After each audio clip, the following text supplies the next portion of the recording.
Hallo AFOPS, willkommen im Noppenstein-Studio. Ich bin der Niklas. Und ich bin der Marco.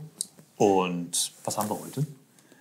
Was Tolles. Was Tolles, sagt er einfach so. Ja, zip, zip, zip, zip. Einen Phaser Typ 2, aber der nächsten Generation. Genau. Der Next Generation. Oh ja. Mit total großartigen Teilen, wie ich finde. Ja.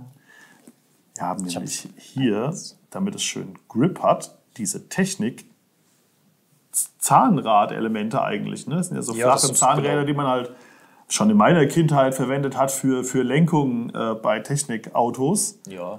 Und das gleiche Zahnrad haben wir, dieses gleiche 1x4 Technikplate haben wir hier auch, aber in Trans Dark Green, also diesen Farbton mit diesem Teil. Ja. Ich finde es immer toll, wenn ich Teile mal in der Farbe sehe, in der man sie halt eigentlich nicht zu Gesicht bekommt. Und das ist definitiv so ein Teil. Ja, oh ja.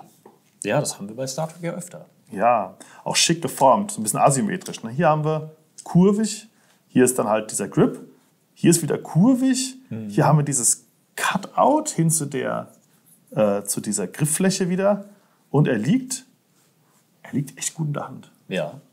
Ist aber nicht besonders groß, ne? So für eine Waffe. Nö, für eine Waffe nicht besonders groß. Und der geht ja, glaube ich, noch kleiner. Ne? Hier vorne dieser Teil ist, glaube ich, dieses Typ 1-Dings auch. Ja, also es gibt auf jeden Fall noch so einen ganz kleinen. Ganz klein, ja.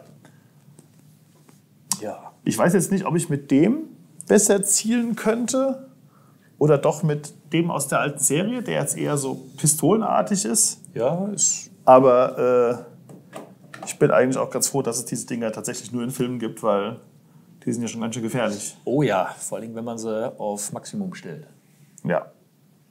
Da löst man die Feinde buchstäblich auf. Genau. Aber man kann ihn natürlich auch für Betäubung nehmen. Oder, was ich ja auch sehr cool finde, ist, dass die ja häufig in der Serie auch sozusagen als Werkzeug benutzen. Also dann gibt es ja auch diese Szenen, wo sie dann irgendwie in so einer Höhle sitzen und dann auf einem Planeten, wo es dann kalt wird und dann können sie so Steine sozusagen damit erhitzen, dass sie sich so eine Wärmequelle schaffen. Und damit kann man wahrscheinlich auch irgendwie, keine Ahnung, so eine Tür, so ein Schloss wegbrennen oder so. Kann man auch, ja. Ja.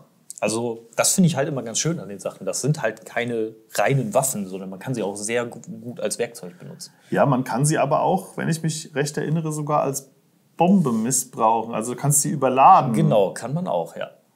Ich hab irgendwie eine Folge im Kopf, wo das jemand gemacht hat mit einem Phaser, der dann in so einem Aufzugraum lag und dann fuhr der Aufzug hoch und dann macht das oben Bumm irgendwie, dass er den in so einem Aufzug liegen gelassen hatte.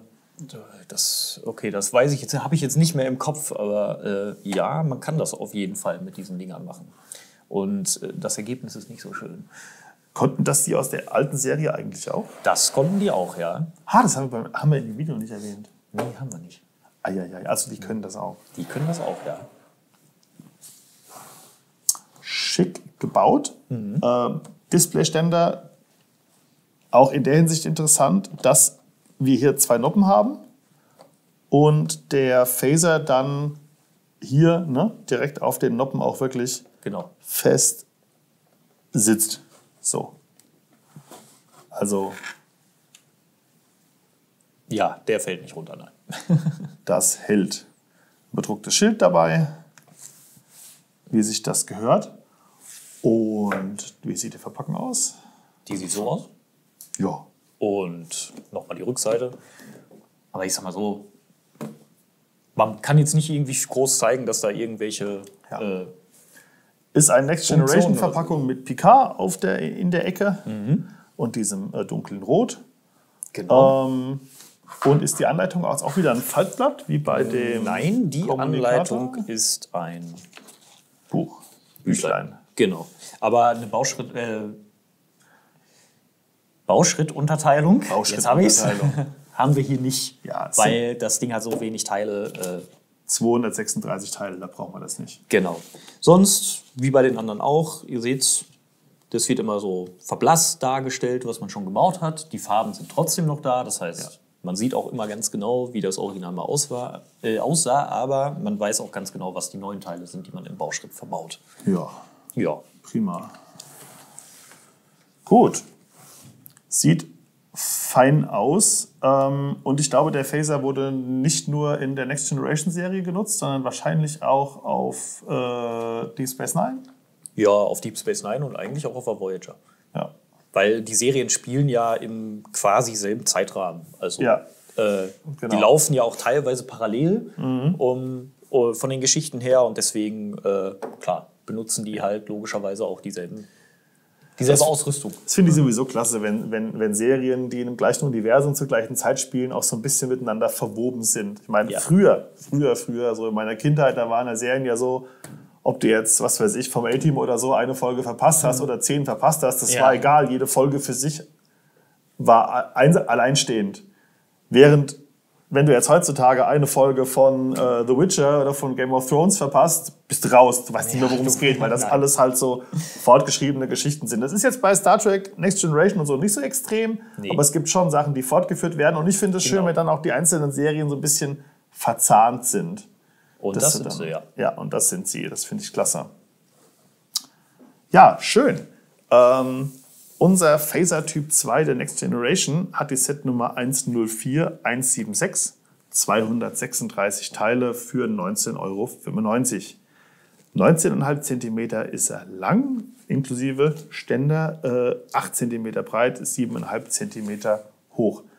Was würdest du zur Baukomplexität sagen? Das ist eigentlich entspanntes Bauen. Ja, entspannt zu bauen. Ja. Wir haben hier einen schicken Winkel vorne mit drin, dass das hier so runtergeht. Genau, das sitzt an so einem Hinge. An so einem Hinge, ist aber stabil und sieht gut aus, muss ja bei dem Modell auch so sein.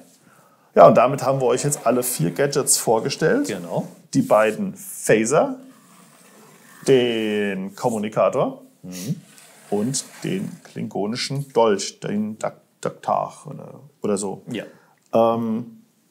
Und wir haben ja bereits angefangen, Sets der Welle, also Prototypen der zweiten Produktwelle vorzustellen. Das werden wir jetzt auch noch weiter tun. Und auch zu diesem Maßstab 1:1 wird es was geben. Das kann ich, glaube ich, schon sagen. Jawohl. Ja, dann für heute würde ich sagen, war es das aus dem Noppenstein-Studio. Noppensteine kann man nie genug haben. Demnächst gibt es noch mehr. Viel Spaß beim Bauen. Jawohl, viel Spaß. Ja. Ich finde das mit diesen Technikelementen hier total geil. Ich finde den einfach, also in der Farbe, ja. Das ist super.